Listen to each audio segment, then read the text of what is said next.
नमस्कार दोस्तों, मैं के मोहन आपका हार्दिक स्वागत करता हूं अपने YouTube channel IAS with Hari Mohan पर। आज का वीडियो हम पृथ्वीराज चौहान जी की जीवनी के बारे में पढ़ने वाले हैं, जिसके अंदर हम आपको अलग अलग किताबों से मिले हुए अवशेष या अलग अलग किताबों से मिले हुए प्रूफ्स के बारे में बताएंगे और इतिहास का एक एग्जैक्ट सेक्शन ना मिल पाना भी आपको बताया जाएगा कि किस किताब के अनुसार पृथ्वीराज चौहान से संबंधित कितनी बातों को बदला गया है या फेरबदल के अंदर हमें प्राप्त होती है। हालांकि ये पृथ्वीराज चौहान आने वाले कुछ समय के अंदर काफी फेमस होने वाले हैं।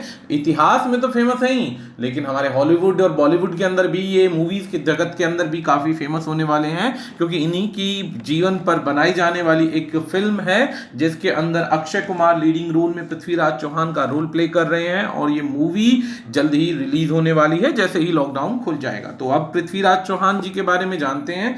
अकेला एक ऐसा क्षत्रिय राजा, अकेला एक ऐसा राजपूत राजा जिसके होते हुए, जिसकी प्रेजेंस होते हुए किसी भी मुगल साम्राज्य की हिम्मत नहीं पड़ पाती थी हिंदुस्तान की धरती की तरफ आंख उठाकर भी देख ले। अकेला एक ऐसा राजा जिसने पूरे इतिहास के अंदर अपना बहुत छोटे से जीवन में, कार्यकाल में इतना बड़ा नाम दर्ज करवा दिया जो कोई और राजा इनका नाम या इनकी जगह आज तक नहीं ले पाया। और कहा जाता है कि 6वीं ईस्वी से 12वीं ईस्वी के बाद, यानी कि जब पृथ्वीराज चौहान का देहांत हुआ, इनकी मृत्यु हुई, तो उसके बाद से लेकर मुगल साम्राज्य के विस्तार को रोक पाने की क्षमता हिंदुस्तान के किसी भी हिंदू शासक के रूप में नहीं थी। अकेले इस राजा को मुगल साम्राज्यों का या मुगल साम्राज्य का काल कहा जाता है, जिसके ऊपर अलग अलग ग्रंथों के अनुसार 21 से 22 बार अलग अलग मुगल साम्राज्य के राजाओं ने अटैक किया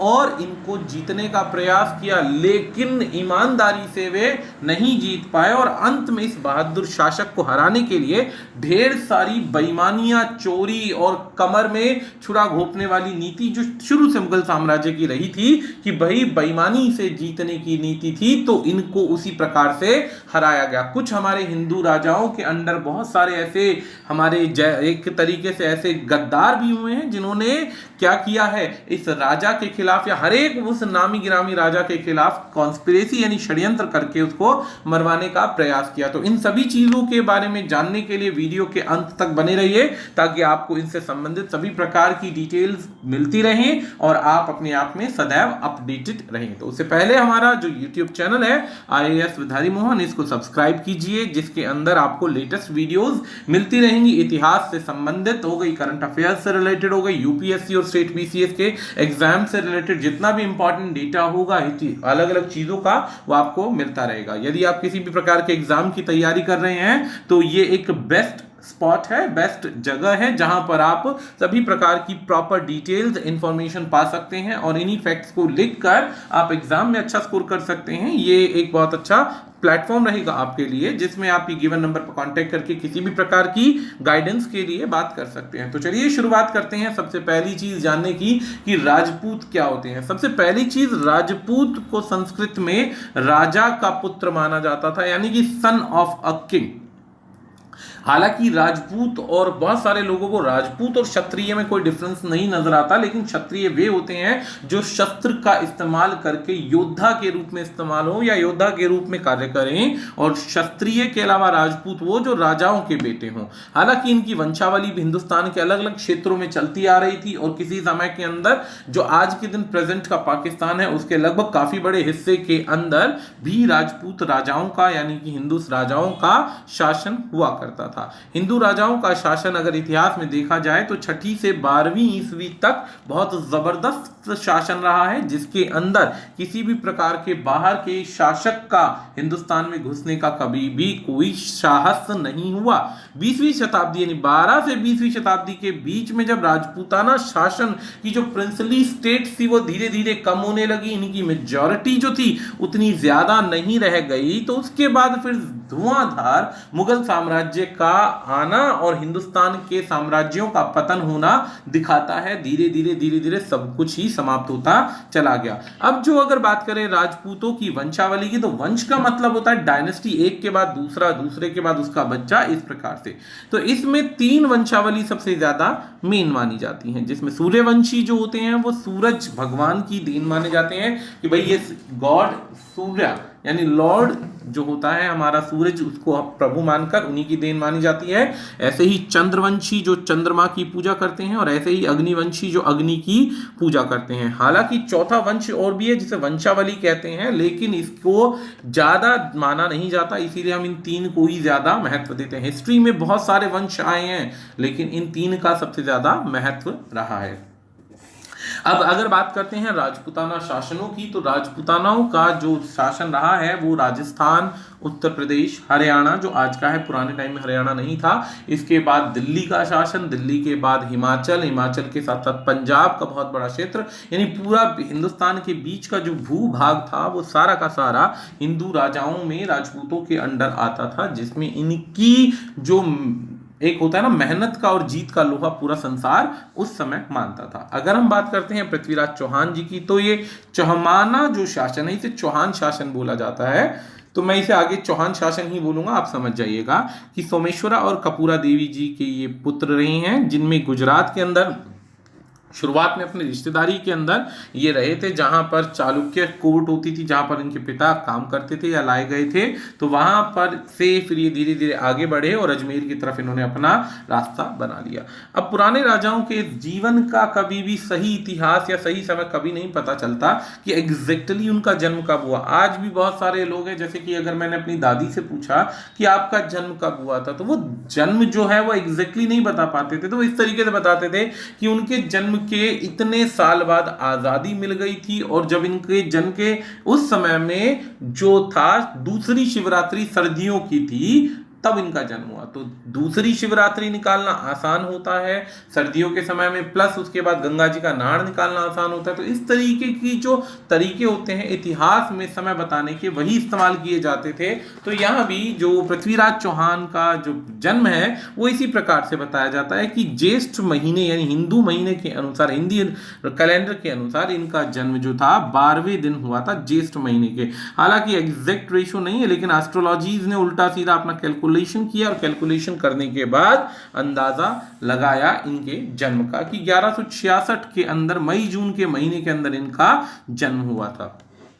क्योंकि राज परिवार से थे, काफी बुद्धिमान थे, स्ट्रांग थे, शरीर से हष्ट पुष्ट थे, तो शुरुआत से ही इनको जो शिक्षा दी जाती थी, जाहिर सी बात है राजाओं के बच्चे थे तो सबसे पहले युद्ध कला सिखाई जाती थी। युद्ध कला के बाद इन्हें दवा की, मिलिट्री की, फिलॉसफी की, मैथमेटिक्स, इतिहास की, इन सभी सब्जेक्ट्स की पूर्ण जानकारी दी जाती थी। ऐसा हमें पृथ्वीराज रासो नामक जो पुस्तिका में इनके इतिहास के बारे में बताया उससे पता चलता था कि 14 भाषाओं के अंदर इनका महारत हासिल था, और अपने आप में बहुत जबरदस्त और बुद्धिमान राजा थे। और कहा जाता था कि जितना ज्यादा विद्वान राजा होगा, जितना ज्यादा विद्वान राजा होगा, प्रजा को उतने अच्छे से कंट्रोल कर पाएगा, प्रजा के लिए उतने ही अच्छे अच्छे कार्य कर पाएगा।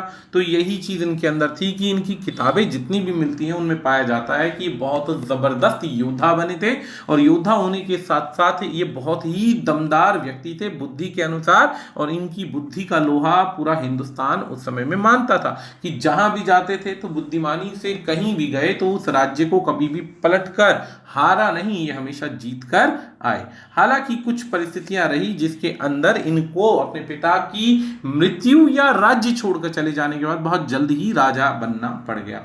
अब इन दोनों बातों में काफी भेद है, ध्यान दीजिएगा।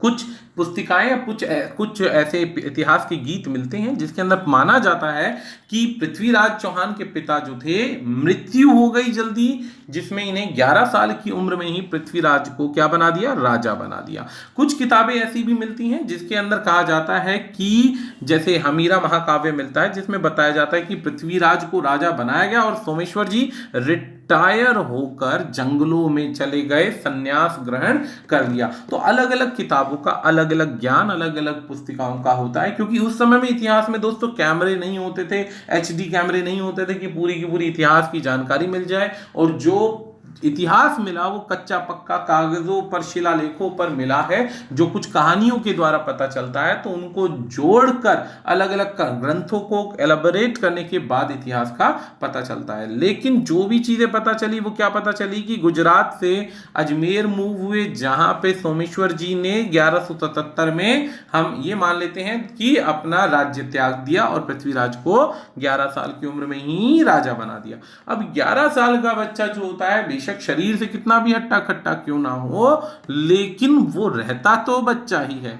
तो उस परिस्थिति में उनको पूरा राज्य सौंप देना तो एक बात हो गई कि भाई राज्य चलाना है, लेकिन वो खुद कैसे शासक बन पाएंगे, ये आप भी इतिहास को समझ सकते हैं। भाई इनके जो लास्ट इंस्क्रिप्शन से उनसे पता चला कि भाई उस समय में जब ये राजा राज्य छोड़कर चला गया तो पृथ्वीराज एक माइनर थे, बहुत छोटे बच्चे थे। उस समय में इनकी माता ने, जैसे आपने बाहुबली मूवी देखा होगा कि बाहुबली और उसका जो भल्लाल देव बच्चे होने के बाद उनकी माता ने राज्य देखा, राजा तो वही बच्चे बने लेकिन राज्य माता ने देखा। तो पृथ्वीराज चौहान के साथ भी सेम यही परिस्थिति थी। तो आप दिमाग में थोड़ी सी ये कहानी आप हल्की फुल्की लगा सकते हैं कि उनकी माता ने पूरा का पूरा एडमिनिस्ट्रेशन देखा था। हालांकि एडमिनिस्ट्रेशन जो माता थी वो मैनेज कर रही थी, माता जो मैनेज कर रही थी वो मैनेज कर रही थी एक बहुत बढ़िया कदम बवैसा जो एक सीएम थे, चीफ मिनिस्टर थे, जो उस समय में क्या था कि पूरे राज्य को संभालते थे। तो इनके आधार पर, इनकी सहायता लेकर पूरे के पूरे राज्य को चलाया जाता था।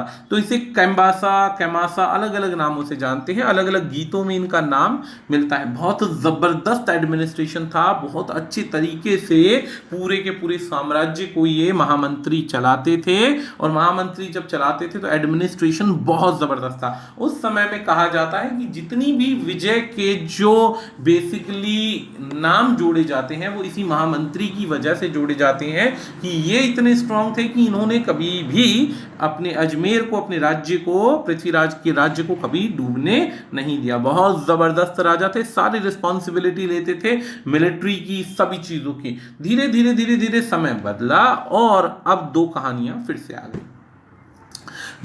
कहानी आ गई कि कदम बवासा को पृथ्वीराज ने मरवा दिया, क्योंकि उनकी जो सबसे चहीती, एक उस समय में कॉन्क्यूबिनेज का मतलब तो होता है जिसे रखा हो, रखेल हो या जो औरत हो, उनके साथ में जो करनाती नाम की महिला थी, इनके साथ इस महामंत्री के संबंध मिले थे। जब संबंध मिले थे तो ऐसा माना जाता है कि कदम बवासा को इन्होंने ही मरवा दिया था। और मरवाने के बाद जाहिर सी बात है इनके फिर इतिहास में आगे कुछ पन्ने नहीं मिले। अब जाहिर सी बात है उस टाइम पीरियड में राजा लोग जो होते थे बहुत सेंसिटिव होते थे, पावर जरूरत से ज्यादा होने की वजह से कभी कभी सही और गलत का डिसीजन नहीं ले पाते थे। हालांकि इस व्यक्ति ने, जो मुख्यमंत्री था, इन्होंने कभी भी इनके राज्य में दिक्कतें नहीं आने दी। लेकिन ऐसी ही एक और कहानी है जिसमें पृथ्वीराज प्रबंध नाम की एक किताब है, जिसमें बताया जाता था कि ये जो महामंत्री है ये मुस्लिम, जो मुगल साम्राज्य के मुस्लिम राजाओं के साथ इतने अच्छे संबंध बना चुका था कि ये हिंदुस्तान पर बार बार उनको लेकर आता था और लड़ाई करवाता था। मुस्लिम इन्वेजन को बार बार करवाने में यही रिस्पॉन्सिबल था। हालांकि सत्यता क्या है इस बात में अभी तक कोई एग्जैक्ट डिसीजन नहीं है। दो कहानियां थी। एक कहानी क्या थी कि भाई इसको इसलिए मरवाया गया क्योंकि इसके करनाती के साथ संबंध थे। दूसरी एक कहानी ये भी बताती है कि क्योंकि ये मुस्लिम जो घुसपैठ थी उसको बढ़ावा देते थे, उनको रास्ते देते थे और काफी ज्यादा उनकी मिक्सिंग के अंदर इनके कनेक्शन मिले, इसलिए इनको मरवाया गया। तो इस प्रकार की जो कहानियां हैं वो प्राप्त होती हैं। खैर आगे समय बदलता है तो ऐसे ही एक वर्ड है यहाँ पर, भुवनी कमला पैटर्नल अंकल थे पृथ्वीराज की मदर के।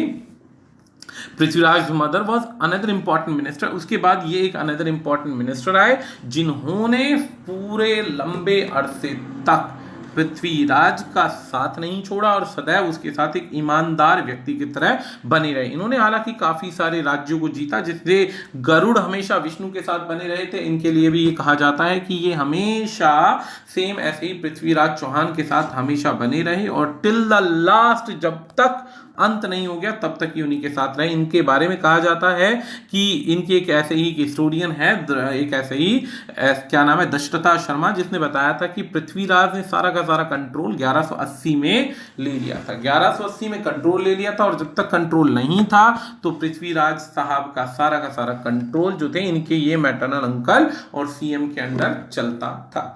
अब समय बदलता चला गया, अब राजा बने। राजा बनने के बाद दोस्तों होता क्या था उस समय के अंदर, जब कोई व्यक्ति राजा बन जाता था ना तो सबसे पहली डिमांड क्या होती थी कि सीमा को बढ़ाना है, अपने क्षेत्र को बढ़ाना है, अपनी जीत का परचम अलग अलग राज्यों में फैलाना है। जीत का परचम तभी फैलेगा जब हम अलग अलग राज्यों को या तो जीतेंगे या वो बिना लड़े हमसे हार मान ले।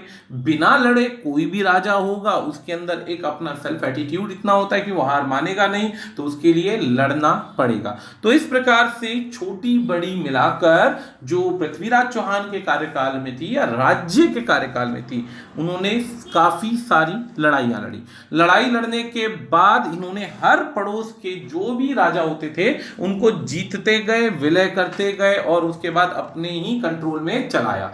जिस वजह से ये भी एक समस्या बनी कि इनकी मौत का कारण जो बना वो ये भी एक कारण था। क्यों? क्योंकि भाई पड़ोसी राजाओं से इतने बुरे इनके संबंध हो चुके थे कि जब मुगल साम्राज्य में महमूद गौरी आया हिंदुस्तान के अंदर तो किसी भी राजा ने इनका सपोर्ट नहीं किया, इंक्लूड इनकी बीवी के जो पिता थे, यानी इनके ससुर जो थे, जो इनकी सबसे आखिरी बीवी थी, उनके ससुर ने यहां तक कि इनसे चिढ़ते हुए महमूद गौरी का साथ दिया और पृथ्वीराज चौहान की निर्मम हत्या का रिस्पॉन्सिबल बना। तो यहां तक इतिहास के पन्ने बताते हैं। तो क्यों? क्योंकि इनके बीच में जो कॉन्फ्लिक्ट था, जगह बढ़ाने का, सीमा बढ़ाने का जो लालच था। आज जैसे चाइना है, चाइना की बात करें तो चाइना का भी लालच क्या है? चाइना को कभी देखा होगा अक्साई चीन की तरफ बढ़ता है, कभी सिक्किम की तरफ बढ़ता है, पाकिस्तान की तरफ बढ़ रहा है कि हाँ भाई ये रास्ता मेरे को मिल जाए। ऐसे ही अलग अलग स्ट्रिंग ऑफ पर्ल्स बना रहा है कि भाई मुझे हम्बन टोटा मिल जाए। तो ये क्या है कि जगह का विस्तार करना, ये पुराने टाइम से चलता आ रहा है, बस बढ़ाने के तरीके बदल गए। पहले लड़कर बढ़ाया जाता था, अब अलग अलग राजनीति के तरीकों से। खैर, ऐसे ही एक वर्ड आता है हमारे पास नागार्जुन का। नागार्जुन के बारे में कहा जाता है कि ये इनके कजन ब्रदर थे। लेकिन क्या हुआ कि जो गुडुपुरा, जो आज के दिन गुड़गांव के नाम से जाना जाता है, उस टाइम पीरियड में पृथ्वीराज के अंकल के बेटे थे, जिसे आप विघय राजा कहते हैं, इनके बच्चे थे। इनको 2 ब्रांचेस थी, फैमिली डिस्प्यूट था, लेकिन नागार्जुन साहब अपना इधर से राजा थे और उनके अंदर भी वही ईगो था जो पृथ्वीराज के अंदर था।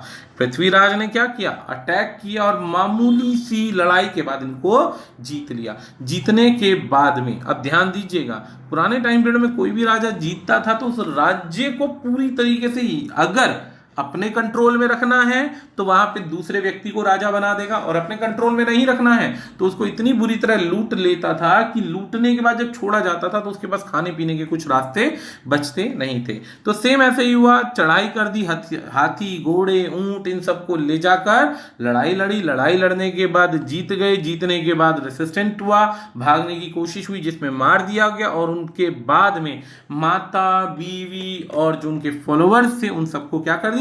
कैप्चर कर दिया। कैप्चर यानी बंदी बना लिया है, अपने राज्य में लिया है। अब माता बीवी इनके रिश्तेदारी में थी तो ये तो नहीं कह सकते कि उनको उठाकर जेल में डाल दिया, लेकिन किसी तरीके से भी लेकर आना ये भी एक उस समय का रूल था, तरीका था। तो ये सारे संपत्ति का हिस्सा उस समय में माने जाते थे। अगर बात की जाए ऐसे ही किताब की तो पृथ्वीराज की जो विजय किताब है, जिसमें बताया जाता है कि नरमुंडों की माला बनाकर उसी के अजमेर गेट पर टांग दी गई थी। नरमुंडों का मतलब होता है, जैसे काली माता के बारे में सुना होगा विष्णु पुराण के अंदर, कि माता को गुस्सा आया और उसने जितने भी राक्षसों का नरसंहार किया, उनकी जो गले को काटकर माला बनाकर गले में पहना था। तो यहां पर भी ये नरमुंडों की माला बनाई गई और अजमेर के फोर्ट किले पर टांग दी गई। तो ये एक इतिहास का एक ऐसा पन्ना था जिसमें यह भी बताया जाता है कि जहां पर युद्ध के बाद क्रूरता दिखाने का नंबर आया तो जो पृथ्वीराज थे वहां पर भी पीछे नहीं हटे। ऐसा ही एक और पड़ोसी राजा था जिसका नाम था बड़नाकाज।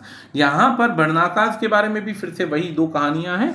एक कहानी कहती है जिसके अंदर कहा जाता है कि विक्ट्री थी बहुत आसानी से किसकी, पृथ्वीराज की, जबकि दूसरी किताब कहती है कि ये जैन मॉन्क्स थे, जैन मुनि थे, और 1182 के आसपास की बात है जहां पर ये ऑब्सक्योर डायनेस्टी थी। उस समय में कोई ऐसा पंगा ही नहीं था, कोई दिक्कत ही नहीं थी, और ये बयाना के पास का एरिया था। बयाना, रेवाड़ी और अलवर जो था पहले ही इन्हीं के कंट्रोल में था। तो यहां पर हो सकता है कोई छोटी मोटी युद्ध या लड़ाई की बात हो, लेकिन यहां पर उस समय में जो बड़नाका से इनसे कोई बिना बात की कोई ज्यादा झगड़े की कोई कहानी नहीं आती है। दोस्तों असलियत में इतिहास में उस कहानी को भी बड़ा झगड़ा बताया गया है जिस कहानी के अंदर हल्की फुल्के विद्रोह की बात आई। असल में हल्का फुल्का विद्रोह कभी भी युद्ध का कारण नहीं बना, और असलियत में पृथ्वीराज के जीवन की दो ही लड़ाइयां थी जो सबसे बड़ी लड़ाई मानी गई, जिसके अंदर एक लड़ाई थी तेहरान की पहली लड़ाई जिसमें वो गोरी से लड़ा था और जीता था। दूसरी लड़ाई तेहरान में ही हुई थी इसी प्रकार की जिसमें वो बुरी तरीके से हारा था। बाकी कोई लड़ाई इतनी महत्वपूर्ण नहीं रही। सेम ऐसे ही यहां पर चंदेलों से लड़ाई हुई थी। यहां पर चंदेल जो है जीजा कबुक्ती नाम की, जीजा कबुक्ती ये एक जगह है जहां पर चंदेलों की लड़ाई हुई थी। ये 1182 से 83 के बीच में ऐसे जो पत्थरों पर, इंस्क्रिप्शन का मतलब होता है गुदे हुए पत्थरों से मिले हुए लेख थे, जिनमें हमें पता चलता है कि भाई जो आज का बुंदेलखंड है वो किसी समय में चंदेलों के अंडर आता था, राजा परमादी के अंडर। परमादी जो थे चंदेल टेरिटरी को उस समय में माना जाता था कि ये उसी का ही एक हिस्सा थी। ये गीतों से पता चलता है, जो भी फोक लेजेंड्स होते हैं, सच एज पृथ्वीराज रासो हो गया, परमल रासो हो गया। रासो का मतलब होता है उनके बारे में गाए गए वे गीत जो उनके इतिहास की चर्चा अलग अलग जगह करते हैं। इसके अलावा और भी कई सारे लिखे हुए लेख हैं जिनसे ये कहानी का पता चलता है। अब ऐसे ही मेंशन किया जाता था कि पृथ्वीराज जो थे एक दिग्विजय राजा थे जिन्हें जीतना ही आता था, जिन्हें कोई हरा नहीं सकता था। इन सभी लेखों से पता चलता है कि पृथ्वीराज ने किस प्रकार से चढ़ाई करी जीजा भुक्ति नाम की जगह पर और किस प्रकार से उन्हें जीता गया। अब अगर बात करते हैं तो यहां पर भी इसका बहुत जबरदस्त इतिहास मिलता है।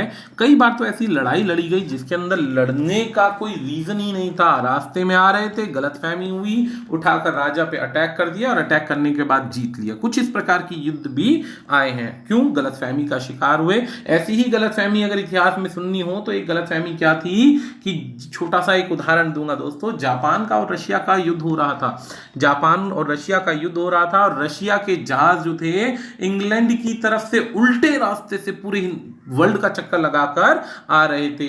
गलतफहमी के अंदर ब्रिटेन के जहाजों पर रशियन आर्मी ने अटैक कर दिया था और बिना पर्पज की लड़ाई मोल ले ली थी। तो ये भी एक गलतफहमी के शिकार में हुई इतिहास की बहुत बड़ी लड़ाई थी। इस पर भी हम एक वीडियो बनाएंगे, समय आएगा तो। अभी धीरे धीरे बनाते चलेंगे, अभी फिलहाल इस पर ध्यान देते हैं। तो लेजेंडरी जो अकाउंट है पृथ्वीराज का, कैंपेन करता है Chandel goes like Prithviraj was returning to Delhi, Delhi वापस आ रहा था, जीतकर एक लड़की से विवाह करके जीत के वापस आ रहा था, जब उसके कॉन्टिजेंट पर तुर्की फोर्स ने यानी गुरिड फोर्स थी यानी गोरी की फोर्सेस थी, उन्होंने अटैक किया। इसकी आर्मी ने रिपल्स किया, बहुत ज्यादा कैजुअलिटीज हुई, बहुत ज्यादा लोग मरे, लड़ाई लड़ी गई जबरदस्त तरीके से और आगे बढ़ते चले गए। अननोइंगली इन्होंने कैंप लगा लिया, ना चाहते, पता नहीं था, और इन्होंने महोबा नाम की जगह पर कैंप लगा लिया। यहां पर चंदेल रॉयल गार्डनर को इन्होंने मार दिया। अब ध्यान दीजिए, कैंप लगाया, लड़ाई चल रही थी किससे? गुरीड से। कोई पर्पस नहीं था महोबाज से कोई पर्पस नहीं था, लेकिन जहां कैंप लगाया तो रॉयल गार्डनर ने मना किया, इन्होंने क्या किया? उसको मार दिया। दोनों तरफ से घुसपैठ बढ़नी शुरू हुई, लड़ाई स्टार्ट हो गई, क्योंकि भाई उनके गार्डनर को मारा तो उधर से भी लड़ाई के कारण बढ़ने थे। अब क्या हुआ? चंदेल के जो राजा थे, राजा परमादी, उन्होंने अपने उदाल नाम के जो जनरल थे उनसे बात करी और पृथ्वीराज के कैंप के बारे में अटैक करने को बोला। उन्होंने एडवाइज किया कि ऐसा करना गलत होगा, अगर लड़े तो मारे जाओगे। जबकि परमादी का जो ब्रदर इन लॉ था माहिल परिहार, वो चाहता था कि हो जाए, क्योंकि वही जाहिर सी बात है ना, अंदर ही अंदर एक दूसरे को हराने की कोशिश होती है तो पंगेबाजी बढ़ाई जाती है। तो ऐसे ही यहां पर भी पृथ्वीराज से डिफीट हुई उदाल कॉन्टिजेंट की जीत हुई और उसके बाद ये दिल्ली वापस आ गए। अंदर ही एक दूसरे से चिढ़ते रहे, लड़ते रहे और लड़ने के बाद में आगे की कहानी चलती चली गई। इधर से, यहां से, इस पड़ोस से भी झगड़ा हो गया। अब इन्होंने क्या किया, धीरे धीरे एक सबसे बड़ी प्रॉब्लम पता है क्या थी, जैसे दुश्मन का दुश्मन दोस्त हो जाता है, सेम ऐसे ही जो जो लोग पृथ्वीराज चौहान से हार मानते जा रहे थे, जैसे कि इधर उदेल का राजा हो गया, उदेल के बाद कन्नौज हो गया, गढ़वाल हो गया, जयचंद हो गया, ये सारे के सारे क्या हुए, धीरे धीरे धीरे धीरे ये कन्नौज को क्या करने लगे, धीरे धीरे गौरी को और उन सभी राजाओं को सपोर्ट करने लग गए, जिससे किसी भी प्रकार से पृथ्वीराज को हराया जा सके। इस समय जो ये लाइन आई ना इतिहास की, ये सबसे बड़ी दुखद लाइन थी कि इन सबने मिलकर अपने ही देश के सबसे मजबूत राजा को हरवाया और मुगल साम्राज्य की स्थापत्ति और उत्पत्ति के बाद अपनी गलती को महसूस किया कि हमने बहुत बड़ी गलती कर दी। और इस गलती का जो भुगतान है, उनके जाने के बाद लगभग एक लंबे अरसे तक, लगभग 500 से 700 सालों तक हिंदुस्तान की उस आवाम को, उस जनता को भुगतना पड़ा, जहां पर जबरदस्ती बिना बात के झगड़े और परेशानियां मुगल साम्राज्य के समय आई। और मंदिर तोड़वाना, धर्म परिवर्तन के बाद जनेऊ उतरवाना और लूटपाट करना, ये सब एक कॉमन थिंग बन गई। आगे समय बदला तो माहिल जो थे सीक्रेटली इन्फॉर्म करते हैं पृथ्वीराज को कि चंदेल किंगडम कमजोर होता जा रहा है, तुम इस पर कब्जा कर लो। पृथ्वीराज की सीमा प्राप्त करने की जो अंदर की इच्छा थी एकदम तैयार हो गई। उन्होंने क्या किया, ठीक है जी, अटैक कर दिया। अटैक करने के बाद वहां पर उदाल कजिन जो मलखान थे उनसे बात हुई, यहां पर जीत नहीं पाए तो जाहिर सी बात है झगड़ा हुआ, राजा को नहीं जीत पाए तो पृथ्वीराज जी ने क्या किया, पूरे के पूरे किले पर कब्जा कर लिया।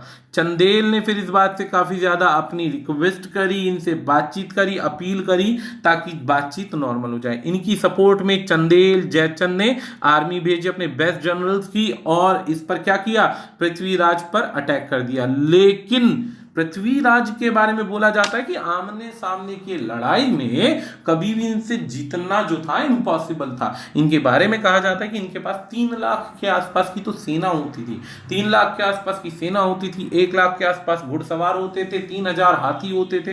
तो इतनी बड़ी सेना जो कि पूरी ट्रेंड होती थी, उनसे लड़ पाना इम्पॉसिबल था। अब इम्पॉसिबल था तो यहां पर एक तरफ जो सारे मिलकर आए, फिर से हार गए। और उसके बाद यहां पर क्या हुआ, उसके बाद अलग अलग लेजेंड्स ने अलग अलग कहानियां बताई। अलग अलग लेजेंड्स में फिर से कहानी आई कि जो राजा परमादी था वो या तो मर गया या फिर चला गया, रिटायर हो गया। पृथ्वीराज दिल्ली वापस आ गया और पूरा का पूरा राज्य जो परजुन राय नाम के व्यक्ति को महोबा का गवर्नर बनाकर चलाया। हालांकि बाद में परमादी के बेटे ने इस महोबा पर दोबारा अटैक करके उसे जीत लिया। और इससे संबंधित फिर और कोई कहानी नहीं आई कि महोबा नाम की जगह पर दोबारा से पृथ्वीराज का कोई कनेक्शन हुआ, दोबारा से पृथ्वीराज ने कोई लड़ाई लड़ी, उससे संबंधित कोई युद्ध की बात नहीं आई। अब समय फिर से आगे बढ़ता है। दूसरी एक exact historical legendary narrative debatable बात शुरू होती है कि मादनपुर इंस्क्रिप्शन पे जो लिखा हुआ है, जिसमें पृथ्वीराज के बारे में कहा जाता है कि पृथ्वीराज ने महोबा को सैक कर लिया, लूट लिया। और इतिहास के जो ऐसे जो बहुत सारे एविडेंस है वो इंडिकेट क्या करते हैं कि यहां पर ऐसा कुछ हुआ ही नहीं था। यहां पर तो बताया जाता है कि परमादी ना तो मरा था ना रिटायर हुआ था, बल्कि इतिहास में ऐसी बहुत सारी कहानियां मिली कि परमादी ने तो इसके मरने के बाद भी, किसके, पृथ्वीराज के मरने के बाद भी बहुत लंबे अरसे तक राज्य किया। और राज्य करने के बाद उसने बहुत सारे राज्यों को जीता। एक किताब कहती है कि इन्होंने, पृथ्वीराज ने उसको मार दिया, एक किताब कहती है रिटायर हो गया, और एक किताब कहती है कि इतिहास के शिलालेख में जो डेट्स हैं उनसे पता चलता है। तो इससे पता चलता है कि इतिहास में भी अलग अलग पन्नों पर अलग अलग कहानियां लिखी गई हैं, जिसमें एग्जैक्ट कौन सी है ये पता नहीं चलता। लेकिन एक कहानी ये भी लिखी जाती कि पृथ्वीराज जो था पूरा कामयाब नहीं हुआ था चंदेल की टेरिटरी पर अधिकार करने के लिए। अब स्टोरी बढ़ती है अगली कहानी की तरफ, चालुक्याज ऑफ गुजरात। चालुक्याज ऑफ गुजरात की जो कहानी है, इसमें भी बहुत सारे राज्यों की और अलग अलग राइटर्स की कहानियों के पॉइंट समझने होंगे आपको। क्या था कि भाई इधर जो था खरतारा जो गच्चा पटावली मेंशन करती है पीस ट्रीटी बिटवीन पृथ्वीराज और भीमा सेकंड। भीमा सेकंड के बीच में एक शांति समझौता था, चालुक्य जो किंग ऑफ गुजरात थे, इससे दो राजाओं के बीच में, हालांकि पिछली वॉर का पता चलता है क्योंकि पीस ट्रीटी तभी होती है जब बुरी तरीके से कोई युद्ध हो चुका हो। वॉर कैन बी डेटेड जो हो सकती है 1887 से पहले की हो सकती है, जिसमें भीमा जो था प्राइम मिनिस्टर रहा होगा, जो भीमा का प्राइम मिनिस्टर रहा होगा पृथ्यारा, जो कि मून को मानने वाला था, और ये कहा जाता था कि एक तरीके से ग्रहण की तरह था, जब जुड़ा तो ग्रहण लगता ही चला गया, यानी कि इनकी एंट्री के बाद पृथ्वीराज का भी बुरा हाल शुरू हो गया, समय जो था इनका भी खराब होता चला गया। इतिहास जो है उसे अनरिलायबल सोर्सेज मानता है। अनरिलायबल जो पृथ्वीराज रासो अप्रूव करता है कि डिटेल चहाना चालुक्य स्ट्रगल के बारे में, इसके अनुसार पृथ्वीराज और भीमा शादी करना चाहते थे एक ही लड़की से, और वो लड़की थी परमारा प्रिंसेस ऑफ आबू, जो एक ही लड़की से विवाह करना चाहते थे। विवाह करने के बाद युद्ध हुआ, और युद्ध के बाद जाहिर सी बात है पृथ्वीराज जीत गया, क्योंकि जहां जहां पर पुराने समय में युद्ध में महिलाओं को जीतने की बारी आई, वहां पर एक भी युद्ध ऐसा नहीं था जो पृथ्वीराज हारा हो। इतिहासकार जो हैं GH ओझा कहते हैं, इस बात को एक डिसमिस कर देते हैं कि ये ऐसा नहीं है, क्योंकि जो इच्छनी जो डॉटर थी सलाखा की, वो क्या थी, वो Dharavarsha was the Paramara ruler of Abu at the time की, कहा जाता है कि दरवाशा जो कि परमाना का रूलर था आबू का उस समय की थी। और हिस्टोरियन RB कहते हैं, अदर लैंड में बिलीव करते हैं कि सलाखा जो था हेड था अनदर परमाणु ब्रांच का आबू के अंदर। फिर से वही चीज आ गई कि आपके पास फिर से कोई एग्जैक्ट रूल नहीं है, एग्जैक्ट रूल नहीं है दोस्तों। लेकिन सबसे बड़ी बात एक चीज ध्यान दीजिएगा, सबसे इंपॉर्टेंट चीज क्या ध्यान देनी है आपने, कि पृथ्वीराज रासो को जो बताया जाता है वो इसलिए बताया जाता है क्योंकि पृथ्वीराज रासो जो लिखी गई थी उस समय के उसी के राज्य के अंदर, उसी के रूल के अंदर लिखी जाने वाली वो कहानियां थी जो उसी के अंडर जो ऑथर या जो गायक होते थे वे लोग लिखते थे। तो वे लोग वही कहानियां लिखेंगे जो उस समय के राजाओं को पसंद आती थी। कोई भी राजा अपनी बुराई या बेइज्जती पसंद नहीं करेगा। तो ये चीज तो क्लियर मानकर चलिएगा कि जो पृथ्वीराज रासो है वो हर जगह सही नहीं हो सकती, लेकिन इतिहास है भैया, और इतिहास तो हमें उसी हिसाब से बताना पड़ेगा जिस हिसाब से लिखा गया है। कहानी आगे बढ़ती है सेम ऐसे ही। क्या आता है, रासो ऑल्सो मेंशन, जो पृथ्वीराज रासो है वो बताता है कि पृथ्वीराज ने अपने अंकल के यानी Kanha Dev had killed 7 sons of Bhima's uncle, 7 बच्चों को मार दिया बदला लेने के लिए। भीमा फिर इन्वेड करता है चहामाना किंगडम पे, जहां पे किल करता है पृथ्वीराज के पिता को सोमेश्वरा को, और कैप्चर कर लेता है नागौरा प्रोसेस को। पृथ्वीराज दोबारा से उधर जीत लेता है और भगा देता है या मार देता है भीमा को। ये भी एक बात आती है कि पुराने टाइम पीरियड में बदला लेने के लिए लड़ाई लड़ी गई। This is known to be historical false as the reason of Bhima second lasted. यहां पर भी एक बात प्रूव होती है कि अगर हम इस बात को सत्य मानते हैं तो भीमा के इतिहास के बारे में अगर उसके साम्राज्य के काल की बात पढ़ते हैं तो वहां पर यह पता चलता है कि भीमा का तो जो कार्यकाल रहा है वो सोमेश्वर नाथ की यानी सोमेश्वरा यानी जो पृथ्वीराज के पिता थे उनकी और पृथ्वीराज की मृत्यु के भी लंबे अरसे बाद तक चलता आया है। तो ये कैसे हो सकता है कि कैसे मारा गया होगा, उसके बच्चों को कैसी कहानी चली होगी। तो ये बातें आपस में मिसमैच होती हैं। आगे फिर से एक और आती है, डिस्क्रिपेंसी आती है, आपस में फिर से कंफ्यूजन आती है कि यहाँ पर एक एविडेंस मिलता है लड़ाई का कि चौहाना और चालुक्यास के बीच में नागौरा में लड़ाई हुई थी। वहाँ पर आज भी 2 इंस्क्रिप्शंस हैं जहाँ से पता चलता है कि बीकानेर जो है वहाँ पे मोहिल सोल्जर्स की बुरी तरीके से नागौरा के अंदर 1184 में डेथ हुई थी। और Mohil are branch of Chauhan, Mohil जो था चौहान की ब्रांच थी। और ये पॉसिबल हो सकता है कि उस समय में पृथ्वीराज रासो में इसी वजह से इसी बात को ध्यान में देकर लिखा गया हो। हालांकि एक बात और भी ध्यान दीजिएगा कि एक राजा ने राज्य जीता और राज्य जीतने के बाद उधर अपने किसी व्यक्ति को क्या बना दिया, अपने व्यक्ति को किसी एक व्यक्ति को गवर्नर बना दिया। अब गवर्नर बनाने के बाद समस्या क्या आती है, सपोज पृथ्वीराज ने उस गवर्नर वाले सेक्शन को अगर जीता होगा, उस गवर्नर वाले राज्य को जीता होगा, तो ये बात आने लग जाती चाहती थी कि भाई उस राजा का राज्य जीत लिया, तो ये कहानियों को जो था इस तरीके से तोड़ मरोड़ के अपनी कहानियों में दिखाया जाता था। खैर, अब यहां पर ये कहानी समाप्त होती है। अब आ जाती है परमार के आबू की कहानी। परमार के आबू की कहानी, जिसके अंदर अभी हम पीछे लिच्छवी देवी के बारे में पढ़ रहे थे, जिसके अंदर एक रानी को पसंद दो व्यक्तियों के द्वारा किया जाता था। तो आबू जो था चालुक्य के फ्यूडलिटी दरवाशा के द्वारा यूज किया जाता था, चलाया जाता था, जो कि ब्रांच था परमारक डायनेस्टी का। इसके बारे में जो था प्रथा पराकर्मा व्यायोग्य, जो कि यंगर ब्रदर था किसका, प्रहलादाना का, डिस्क्राइब करता है पृथ्वीराज पर नाइट अटैक। हालांकि पृथ्वीराज की सेना कभी भी रात में युद्ध नहीं करती थी, गोरिल्ला युद्ध उनको नहीं आता था, और अपोजिट में ये हमेशा जो अदर थे उनको पता था कि आमने सामने की लड़ाई यदि नहीं जीती जा सकती तो उस परिस्थिति में ये नाइट अटैक करते थे और लड़ने की कोशिश करते थे। अटैक जो था अकॉर्डिंग टू कंटेक्स्ट था, चौहानों का फेल हो गया, और it probably happen during the Gujarat campaign of Prithviraj. ये सिर्फ इसलिए हो पाया क्योंकि उस समय में कैंपेन चल रहा था। तो यानी कि यहां पर भी बात खराब हो गई। अब जो आती है, यहां पर आती है गढ़वालाज की। ये गढ़वाल जो होते हैं, कन्नौज की है कहानी। यहां पर भी एक कहानी आती है। यहां पर तो बहुत जबरदस्त कहानी आती है, क्योंकि यहां पर एक समयोगिता नाम की महिला की कहानी है। इसको बहुत ध्यान से सुनना। असली कहानी की जो लड़ाई है, असली जो लड़ाई है, वो यहीं से शुरू होती है और बढ़ती चली जाती है। अब कन्नौज के जो राजा थे, कन्नौज के राजा थे जयचंद साहब। जयचंद साहब जो थे बहुत मजबूत राजा हुआ करते थे, जिनकी एक बहुत सुंदर बेटी थी समयोगिता।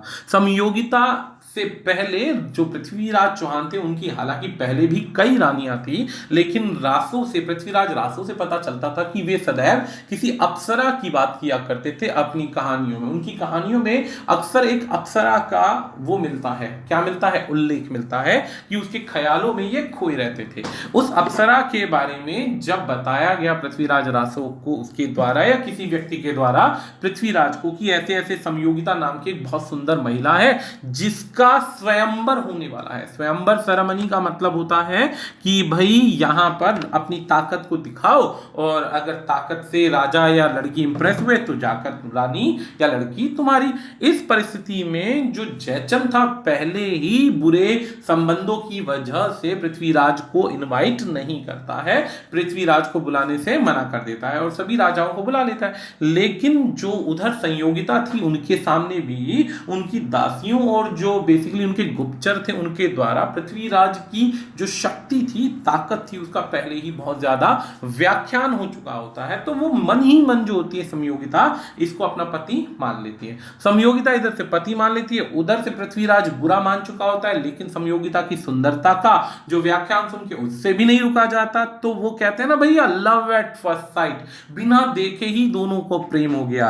अब क्या हुआ, कहा जाता है कई उल्लेखों के द्वारा कि समयोगिता ने जो पृथ्वीराज का बेइज्जती करने के लिए जयचंद ने घर के सामने अपने राज्य के बाहर द्वारपाल के स्थान पर पृथ्वीराज की मूर्ति बना दी, और मूर्ति बनाकर उसका अपहास किया, बेइज्जती करने की कोशिश करी, और समयोगिता ने उसी मूर्ति को ही माला पहनाकर अपना पति स्वीकार कर दिया। पृथ्वीराज आया अपने कुछ सैनिकों के साथ में, आता है, युद्ध करता है। युद्ध मतलब इधर से जयचंद को तो पता ही नहीं होता युद्ध है या नहीं है, वो आता है अबड़ा तबड़ी में, तेजी से आता है, तेजी से आता है, समयोगिता को उठाता है और अपने साथ ले जाता है। इसके अंदर इसके कुछ सैनिक जो होते हैं वे मारे जाते हैं। मतलब कहने का कि इतनी आसानी से लड़ाई छूटती नहीं है, 2/3 जो वॉरियर होते हैं वो मारे जाते हैं, सैक्रिफाइस करते हैं अपनी लाइफ, तब जाकर समयोगिता आती है, और उस परिस्थिति के बाद अपनी हार का बुरा मानकर महमूद गौरी का सपोर्ट करता है। कौन करता है? जयचंद करता है। जयचंद जो था अब डायरेक्टली लड़ाई लड़ नहीं सकता था, इसलिए इनडायरेक्ट लड़ाई लड़ी गई और जाकर महमूद गौरी से जुड़ गया। ये सत्यता थी इतिहास की, जिसके अंदर बहुत सारे राजाओं ने ये किया। ये सारी चीजें जो हैं ये एग्जैक्टली मेंशन है, जिसके अंदर बताया गया है कि भाई पृथ्वीराज चौहान जो था, इनकार्नेशन जो था अप्सरा, एक तिलोत्तमा नाम की महिला के बारे में, जो अप्सरा थी उसके बारे में सोचता रहता था, और बाद में यही महिला यानी कि समयोगिता ही रीजन बनी उसकी हार का। कैसे रीजन बनी दोस्तों? अब क्या था कि जब नई नई शादी हुई, 1190 के आसपास का समय था, नई नई शादी हुई थी। और शादी जब हुई तो कहा जाता था कि ज्यादातर समय इस समय पृथ्वीराज अपने राज्य को संभालने की जगह से समयोगिता के जो था नयन नक्श या नृत्य या इन्हीं चीजों में खोया रहता था। और इधर से ये खोया रहता था और उधर से जो पृथ्वीराज के अपोजिट जो गौरी था वो अपनी ताकत को बनाकर अटैक करने पर बढ़ता चला आ रहा था। अकॉर्डिंग टू दशरथ शर्मा और आर बी शर्मा यहाँ पर कुछ ऐतिहासिक तथ्य भी मिलते हैं जिसमें अलग अलग सोर्सेस हैं, जिससे पता चलता है कि पृथ्वीराज का फाइनल जो 1192 का जो युद्ध है वो इसी परिस्थिति में आया। यहाँ पर और भी छोटे मोटे राजा थे जिनके अंदर इन्होंने लड़ाई लड़ी और उन लड़ाइयों के अंदर इनको कोई भी वैल्यू नहीं दी जाती थी और आसानी से जीत जाते थे। अब इनकी लड़ाइयों का विस्तार भी इतिहास के पन्नों में नहीं है। ये सारी की सारी जो लड़ाइयां जो छोटी मोटी हैं, अब ये छोटे मोटे कबीलों वाली लड़ाई थी जिनका इतिहास में कोई रिकॉर्ड नहीं मिलता। देखिए क्लियर लिखा हुआ है, no historical record suggested these person. लेकिन कहा जाता है कि दिल्ली के अंदर जीते आनंदपाल तोमर के अकॉर्डिंग, आनंदपाल को जो जीता फिर उधर से पृथ्वीराज को दामाद बनाया और बाद में जब राज्य वापस मांगा गया तो राज्य वापस नहीं दिया गया और उसे भी लड़ाई में हरा दिया गया। तो ऐसी भी कुछ स्टोरी थी, लेकिन बाद में ये कॉन्कॉक्टेड स्टोरी बनी। कॉन्कॉक्टेड स्टोरी का मतलब होता है ऐसी कहानियां जिनके पीछे इतिहास में कुछ दर्ज नहीं है, ऐसी कहानियां जिन्हें बाद में झूठ माना गया था। अब जब झूठ माना गया तो वहां पर ही बात हो गई खत्म। अब आ जाती है वॉर विद गुरीड्स। गुरीड्स का मतलब होता है, अब ये गौरी के राज्यकाल की लड़ाई है। महमूद गौरी एक ऐसा मुस्लिम शासक जो पृथ्वीराज चौहान की तरह ही अपने राज्य को विस्तार करना चाहता था और जितने भी मुगल साम्राज्य आए हैं उन सभी का इतिहास रहा है कि वो अफगानिस्तान की तरफ से बढ़ते हुए आए थे और बहुत जबरदस्त सेना लेकर आए थे। इनका जो पर्पस रहता था सिर्फ लूटना और राज्य जीतना रहता था। इनके लिए हार कर वापस भागना कभी मोटिव नहीं रहता था। इस मामले के अंदर दोस्तों हमारे इतिहास में कुछ कमियां और मुगल साम्राज्य की कुछ तारीफें करेंगे, कृपया बुरा मत मानिएगा, ये सच्चाई है। हमारा इतिहास के अंदर राजा जो थे वो हमेशा सदैव सिद्धांतों पर चलते थे कि भाई यदि राज्य के अगेंस्ट जो दूसरा राजा है अगर माफी मांग रहा है हम इसकी हत्या नहीं करेंगे, पीठ घुमाकर भाग गया हम इसकी हत्या नहीं करेंगे। लेकिन मुगल साम्राज्य में जितने भी राजा हुए उनके लिए अपना जीवन सर्वोपरि रहा। ये जब भी पीठ घुमाकर भागे हैं इतिहास गवाह रहा है कि जब भी दोबारा पलट कर ये आए हैं तो इन्होंने और भीषण आक्रमण किया है और भीषण तरीके से जो आक्रमण किया है उसके बाद इनको रोक पाना इतिहास में बहुत मुश्किल रहा और ऐसा ही हुआ। तो अब यहां पर अलग अलग यही कहानियां बताई गई। अब क्या कहानी है कि मुस्लिम डायनेस्टी का स्टार्टिंग हो गया। इधर से जो था अपने राज्य को अपने पृथ्वीराज चौहान बढ़ाते जा रहे थे और इधर से मोहम्मद गौरी जो था अपने राज्य को बढ़ाता जा रहा था। तो पृथ्वीराज के प्रेडेसर से उन्होंने काफी रेड महसूस किया। रेड यानी कि घुसपैठ। देखी घुसपैठ किसकी होती थी? अब घुसपैठ तो जाहिर सी बात है ना भाई, घुसपैठ तो मोहम्मद गौरी की होगी क्योंकि ये तो अपने घर के अंदर बैठे हुए थे। अपोजिट साइड से कौन आएगा? मोहम्मद गौरी आएगा। तो मोहम्मद गौरी की जो घुसपैठ थी उसकी बहुत सारी कहानियां आने लग गई थी कि नॉर्दर्न वेस्टर्न का जो इंडिया का सब कॉन्टिनेंट है वहां से बहुत ज्यादा घुसपैठ हो रही है। 12वीं शताब्दी के आसपास जो गांजा बेस्ड गुरीद डायनेस्टी थी वो कंट्रोल हो रही थी चौहान किंगडम की टेरिटरी से। पृथ्वीराज जो था उस समय भी एक तरीके से बच्चा ही था। जब 1175 की बात हो रही है तो उस समय बच्चा ही था और धीरे धीरे इन्होंने अपने राज्य को बढ़ा लिया। राज्य बढ़ते बढ़ते ये भी सारी कहानियां जुड़ गई कि जितनी लड़ाइयों में पृथ्वीराज जीतता चला गया इन राजाओं को छोड़ते चले गए और इन राजाओं ने पृथ्वीराज के खिलाफ गुरीड आर्मी को तैयार करने में लगा दिया। Prithviraj Vijay mention that the activities of Ghurid army were like Rahu in Chauhan kingdom. Rahu एक हिंदुस्तानी राज्य, हिंदुस्तान के अंदर राहु को माना जाता है एक ऐसा समय जो उगते हुए सूरज को भी बिल्कुल दफन कर दे, ग्रहण लगा दे। तो ये असलियत में ये वही समय था जिसके अंदर राहु की तरह चौहान राज्य पर ग्रहण लगता चला गया और इधर से गौरी की जो ताकत थी वो बढ़ती जा रही थी। कुछ ही समय में जैसे जैसे इधर से 1178 का समय चल रहा था, 1180 का, इधर से पृथ्वीराज बड़ा हो रहा था और इनकी जो शक्ति थी पेशावर, सिंध, पंजाब, यहां से बढ़ते बढ़ते आगे की तरफ पृथ्वीराज के साथ कॉन्फ्लिक्ट में आए। अब इसके अंदर इतिहास की कुछ कहानियों के कुछ पन्ने हैं, इतिहास की कहानियों के पन्ने हैं कि छोटी मोटी मिलाकर 22 या 21 लड़ाइयां लड़ी गई। लेकिन अपोजिट अगर बात की जाए तो एग्जैक्टली 2 ही लड़ाइयों का आपको प्रूफ मिलेगा इतिहास के अंदर, और वो भी लड़ाई वो होगी जो तेहराइन के अंदर लड़ाई गई थी, और किसी लड़ाई का ज्यादा प्रूफ नहीं मिलेगा। छोटी मोटी झड़प हुई, उनको इतिहास में हम गिन नहीं सकते। तो पृथ्वीराज विजय मेंशन करता है कि मोहम्मद गोरी ने कई बार अपने अलग अलग तरीकों से राजदूतों को भेजा, और राजदूतों को भेजने का तरीका क्या होता था? अब 2 तरीके होते थे। पहला तो सीधा घुसते चले आओ भाई, किसी के राज्य में जाके अटैक कर दो, आमने सामने की लड़ाई लड़ो। गौरी ने क्या किया? गौरी क्या करता था? एक बहुत सिंपल सा तरीका अपनाता था कि भाई जाके पहले उस राजा के पास अपने लोगों को भेजता था कि भाई मैं आ रहा हूं, या तो तुम मेरी बात मान लो और हथियार डाल दो, और नहीं मान सकते तो एक काम करो, लड़ाई लड़ो। अब जितनी बार गौरी ने ऐसे ऐसे करके भेजा, पृथ्वीराज अपनी बड़ी सेना पर गर्व करता था और मान करता था, घमंड था उसको कि भाई इतनी बड़ी सेना होने के बाद मैं किसी छोटे मोटे लुटेरे से कैसे हार सकता हूं। ये इतिहास की सबसे बड़ी गलती रही थी दोस्तों, जिसके अंदर बड़े बड़े राजाओं ने जो विरोध में मुगल साम्राज्य की छोटी सेना को देखकर इन्हें लुटेरा समझा और छोटा मोटा समझकर छोड़ दिया, और इन्हीं लुटेरों ने बाद में इनकी पूरी सल्तनत लूट ली और पूरे हिंदुस्तान को भी लूट लिया। अब ऐसे ही बहुत सारे मुगल राइटर्स थे जिन्होंने सिर्फ 2 लड़ाइयों के बारे में बताया, जो कि दोनों लड़ाइयां बैटल ऑफ तेहरान की थी, जैसा कि मैंने बताया। अब अलग अलग कुछ राइटर्स की बातें भी सुन लेते हैं भाई, वो भी जरूरी है। ऐसे ही एक वर्ड है यहाँ पे, हमीरा क्लेम करते हैं कि defeating Mohammad for the first time, Prithviraj ने पहली बार जब उसे बुरी तरीके से हरा दिया तो forced him to apologize to princes whose territory he had ransacked. अब हमीरा की किताब से पता चलता है कि जो पृथ्वीराज चौहान था, इसने क्या किया? गौरी को हराया, और हरा के बार बार उससे माफी मंगवाई उन राजाओं से जिन जिन राजाओं की टेरिटरी वो जीत चुका था, यानी कि पहली बार उनको हराया। अब उसके बाद इसमें पता चलता है कि जितनी बार छोड़ा गया उसने कई बार इन्वेजन किए और हर बार हार गया, और 9वीं बार में जीता। हमीरा के अनुसार 9वीं बार में जीता। पृथ्वीराज प्रबंधु के अनुसार 8 लड़ाइयां लड़ी गई। ऐसे ही खोसा, जो प्रबंधा खोसा है, वो क्लेम करते हैं कि 20 लड़ाइयां लड़ी गई।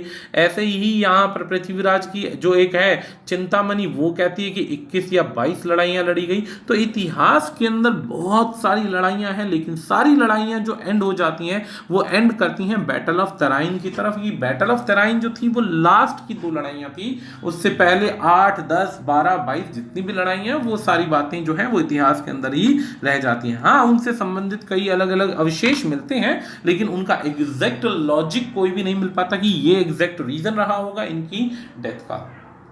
पहली लड़ाई शुरू होती है भाई, पहली लड़ाई शुरू होती है 1190 से 1191 के बीच में, जब जो चौहान टेरिटरी में वो घुस जाता है। चौहान टेरिटरी में घुसने के बाद जो आज के दिन भटिंडा वाला सेक्शन है उधर घुस जाता है। घुसने के बाद में लड़ाई होती है, जिसके अंदर वो सामने से जो आते हैं वो 1200 घुड़सवार होते हैं, 1200 घुड़सवार होते हैं, जबकि इधर से जो अलग अकॉर्डिंग टू मुस्लिम हिस्टोरियन कहते हैं, क्या कहते हैं कि Prithviraj learned about the march toward Tabarhind with the feudatory including Govindraj. जब माना जाता है कि वहां से लड़ाई लड़ने के लिए आया तो उसकी फोर्स जो थी 2 लाख घोड़ों पर थी। मुस्लिम हिस्टोरियन की फौज के बारे में बताया जाता है, और 3000 हाथी थे। 3000 हाथी थे, यानी कि बहुत जबरदस्त सेना थी। और इस सेना को लड़ाई लड़ने के लिए पूरी ताकत से पृथ्वीराज चौहान ने लड़ा, और लड़ने के बाद बहुत आसानी से लड़ाई को जीत लिया। और जीतने के बाद इस लड़ाई को जीतने के बाद इनको यहां से भगा दिया। भगाने के बाद में जब वो पीछे भाग रहा था तो बहुत सारे ऐसे पृथ्वीराज चौहान के ऐसे जो सपोर्टर्स थे, उन्होंने कहा कि इसको भागने मत दो, इसको मार दो पीछे से। लेकिन उस समय में सिद्धांत पीछे अड़ गए, और पृथ्वीराज कहता है कि पीठ पर किसी के वार नहीं किया जाएगा, अगर दोबारा कभी लड़ने आया तो इसको पूरी तरीके से समाप्त कर दिया जाएगा। अब इसमें यह भी कहा जाता है कि पृथ्वीराज ने जब इसे जीता तो इसने हाथ जोड़कर माफी मांगी, गिड़गिड़ाया, तब जाकर इसकी आर्मी ने इसे छोड़ा था। ऐसा इतिहास के कुछ सोर्सेज कहते हैं। लेकिन जो छोड़ा नहीं छोड़ा वो बाद की बात है। सेकंड जो लड़ाई लड़ी गई इस बार जो था, पूरी तैयारी के साथ गौरी आया, और गौरी ने जब लड़ाई लड़ी तो गौरी इनको एक बात समझ चुका था कि पहली बार हारा था, तो हार के वो सारे पॉइंट्स जान कर गया था कि किस प्रकार से अगर 1% दोबारा लड़ाई होती है तो हमें किस प्रकार से स्ट्रेटेजी को फॉलो करना है। अब सेकेंड बैटल जो तराइन की हुई थी, इसके अंदर फिर से लड़ाई शुरू हुई। अब पहली लड़ाई हुई तो तराइन की पहली लड़ाई में हारने के बाद गौरी ने पूरी ताकत से अपनी सेना को युद्ध कला में तैयार किया, और जो जो कमियां उसने अपनी पहली लड़ाई में देखी थी वो नहीं चाहता था कि दोबारा हो, इसलिए उसने बहुत जबरदस्त प्लानिंग करी। प्लानिंग क्या की वो भी बताते हैं। दूसरी तरफ जो था, जो अपने पृथ्वीराज चौहान साहब थे, क्योंकि उन्हें एक बार की जीत हो चुकी थी और वो जीत आसानी से मिल गई थी, तो इसमें उन्हें लगने लग गया था कि यदि कभी दोबारा युद्ध हुआ तो वो उसको भी उतनी ही आसानी से हरा देंगे। सेम हुआ, क्या हुआ भाई, इधर से अफगान फिर से ताकत लेकर आए और घूमते फिरते लाहौर, मुल्तान, जम्मू से होते होते फिर से आ गए और अपनी जबरदस्त सेना खड़ी कर दी। इधर से पृथ्वीराज साहब ने भी अपनी जबरदस्त सेना खड़ी कर दी, जिसमें 3 लाख घोड़े, 3000 हाथी और इस तरीके की पूरी ताकत इस बार आमने सामने खड़ी हो गई।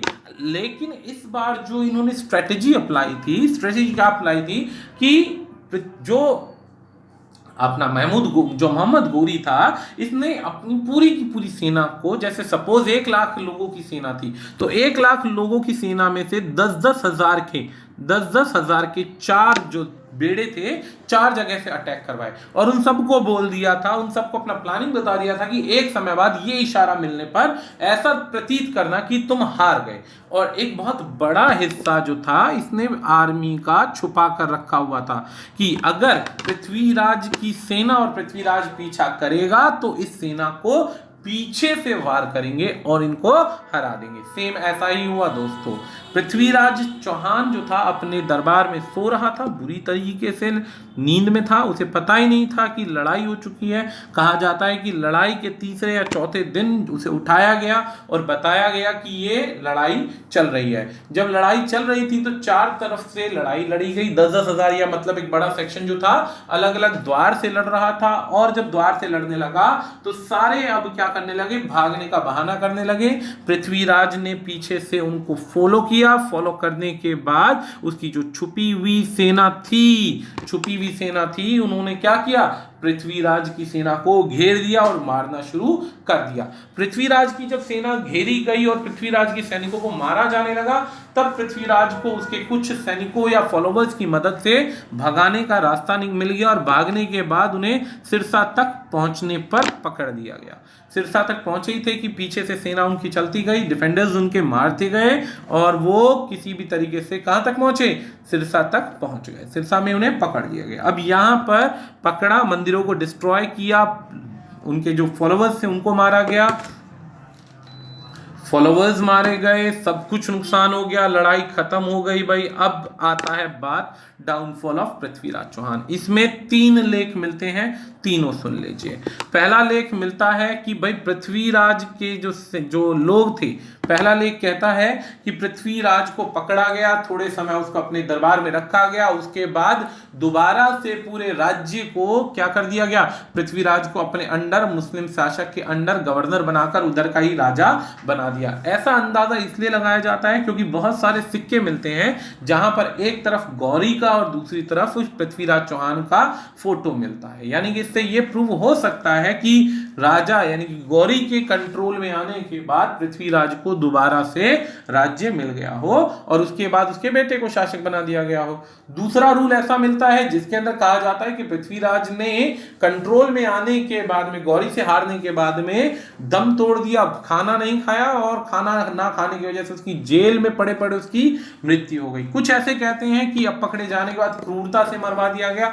पृथ्वीराज रासो जो एक किताब है जिसमें क्या मिलता है, इस किताब के अंदर मिलता है कि जो गौरी के सामने उनके तीरंदाजी की बहुत ज्यादा तारीफ की गई थी और यह कहा जाता था कि पृथ्वीराज चौहान आवाज सुनकर किसी भी जगह पर एग्जैक्ट निशाना लगा सकता है। जब यह बात सुनी गई तो गौरी ने उन्हें मौका दिया और मौका देने के बाद इन्हीं के एक व्यक्ति को, जो इनका हमीर जो था, इनका साथ जो प्यारा था, उसको बोला कि चलो तीर लगाओ, देखते हैं कि तुम लगा पाते हो नहीं लगा पाते। और जो गौरी था एक ऊंचाई पर बैठ गया, जिस पर उस व्यक्ति ने पृथ्वीराज को एग्जैक्ट लोकेशन बताई। लोकेशन बताने के बाद पृथ्वीराज ने तीर चलाया और कहते हैं कि उस तीर से पृथ्वीराज की छाती भेदी गई और उस हमीर ने यानी उस व्यक्ति ने पृथ्वीराज की सीने में खंजर मारा और खुद को भी मारकर मर गया।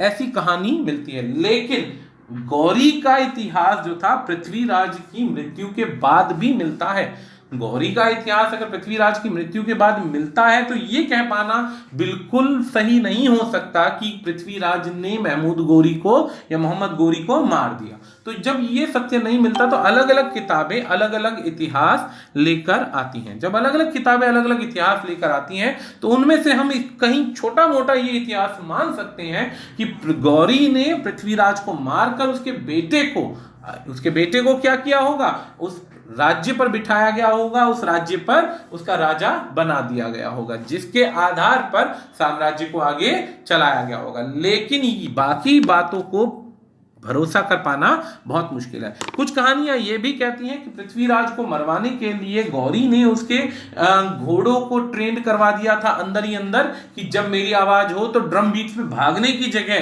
तुम एक्टिविटी करने लग जाना। एक्टिविटी इन द सेंस कहने का मतलब उछलने लग जाना, हिनहिनाना शुरू कर देना और भागने से मना कर देना टाइप से, जिसके अंदर ये सत्यता भी पाई जाती है कि जब युद्ध के दौरान जब उसके घोड़े भागने के लिए फोर्स किए गए तो ड्रम बीट से वो चिंगड़ गए। चिंगड़ने का मतलब उल्टा रिएक्ट करने लगे और ऑर्डर्स को फॉलो करना छोड़ दिया। तो इससे भी बहुत ज्यादा समस्या आई। कुछ एक कहानी ये भी कहती है कि पृथ्वीराज ने हिंदू माइथोलॉजी के अनुसार कुछ दिन पहले तक फास्ट रखा हुआ था, लॉन्ग ड्यूरेशन का, जिससे युद्ध में लड़ पाना 10 दिन के अंदर सो रहा था, फास्ट था और उससे लड़ाई लड़ पाना पॉसिबल नहीं हुआ। खैर कहानियां अलग अलग थी। टोटल काउंट ये हुआ कि पृथ्वीराज चौहान का डाउनफॉल हुआ, डेथ हुई और उनकी मृत्यु हुई। मृत्यु के काफी सारे सोर्सेज मैं आपको बता चुका हूं कि क्या उनके सोर्सेज रहे, क्या सोर्सेज नहीं रहे, जिसके अंदर मैंने आपको सारी इसकी सोर्सेज बता दी, तो मैं इसे दोबारा रीड करने की जरूरत नहीं है। यहां पे उसका डाउनफॉल के बाद एंडिंग दिखाया गया है। अब आगे पॉइंट पढ़ते हैं। तो कैरेक्टराइजेशन की बात करते हैं। तो कैरेक्टराइजेशन के अंदर पृथ्वीराज, भाई जाहिर सी बात है, हिंदू इतिहास का एक बहुत बड़ा राजा रहा है, राजपूत रहा है, जिसने मुगल साम्राज्य के खिलाफ लड़ाई लड़ी है। मैक्सिमम लड़ाई में वो सक्सेसफुल रहा है, लेकिन इतिहास उस बात को भी नहीं भूल सकता कि जिस मेन लड़ाई में उसे सक्सेस प्राप्त करनी थी वहां पर वो अनसक्सेसफुल रहे। अनसक्सेसफुल इसलिए रहे क्योंकि उन्होंने अपनी गलतियों से सीखने की कोशिश नहीं करी और जो उन्होंने मिसट्रीट किया अपने आसपास के लोगों को, अपने पड़ोसियों को, जिसकी वजह से वो गद्दार बन गए, ट्रेटर बन गए और ट्रेटर बनने के बाद उल्टा इन्होंने पृथ्वीराज की ही कब्र खोदने का पूरा काम कर दिया, जिस वजह से उनकी हार एक बहुत बड़े तरीके से हुई। दूसरी बात इनका ये भी दर्शन दिखाती है कि इनके आस पड़ोस से कितने बुरे रिलेशन थे। प्रोबेबली इनके चौहानों से और आसपास के जो लोगों से रिलेशन थे वो बहुत खराब थे, जिस वजह से इनकी मृत्यु और बुरी तरीके से हुई। अब जैसे हमीर जो महकवया है वो प्रेजेंट करता है कि ब्रेव मैन थे, लेकिन हर कोई व्यक्ति इनके अगेंस्ट था। लालच था जमीन हड़पने का और इन्होंने उन लोगों की भी जमीन नहीं छोड़ी जो इनके पड़ोसी थे, तो जाहिर सी बात है इन्हें फिर सपोर्ट मिल पाना पॉसिबल नहीं था। अब पॉपुलर कल्चर की बात करते हैं। तो पॉपुलर कल्चर में इनकी मृत्यु के बाद सैकड़ों जगहों पर इनके बहुत सारे मेमोरियल्स बनाए जाते हैं, इनके ऊपर बहुत सारी फिल्में आ रही हैं, जैसे कि अभी लेटेस्ट में पृथ्वीराज चौहान अभी बन चुकी है, लेकिन लॉकडाउन की वजह से लॉन्च नहीं हो पा रही। लेकिन इससे पहले भी बहुत सारी हिंदी मूवीज आ चुकी हैं कि देश का वीर योद्धा पृथ्वीराज चौहान 2006-2009, ऐसे ही अमर चित्र कथा और ऐसे ही बहुत सारी कहानियां ऐसी हैं जो वीर योद्धा पृथ्वीराज चौहान की कहानियों को दर्शाती हैं, जिसके अंदर एक हीरो का किस तरीके से उत्थान और किस तरीके से पतन होता है वो बताया गया है। और इसमें सबसे बड़ी इंपॉर्टेंट थिंग क्या बताई गई है कि बहुत कम आयु के अंदर पूरे के पूरे देश के एडमिनिस्ट्रेशन को संभालना, सैकड़ों लड़ाइयां लड़ना, लड़ाइयां लड़के जीतना एक बहुत बड़ा काल था। अगर इतिहास में इस हीरो का सपोर्ट थोड़ा स्ट्रांग होता और थोड़ा और अच्छा एडमिनिस्ट्रेशन होता तो आज दोस्तों भारत का इतिहास शायद कुछ और ही होता, लेकिन बदला नहीं जा सकता इतिहास, और हम सिर्फ एक इंसान होने के नाते सिर्फ एक शायद के आधार पर अज्यूम कर सकते हैं। तो खैर, आज का टॉपिक यहाँ पे समाप्त होता है। आशा करते हैं आपको जो चीज़ें बताई गई होंगी अच्छे से समझ में आई होंगी। अभी तक के लिए इतना ही, धन्यवाद।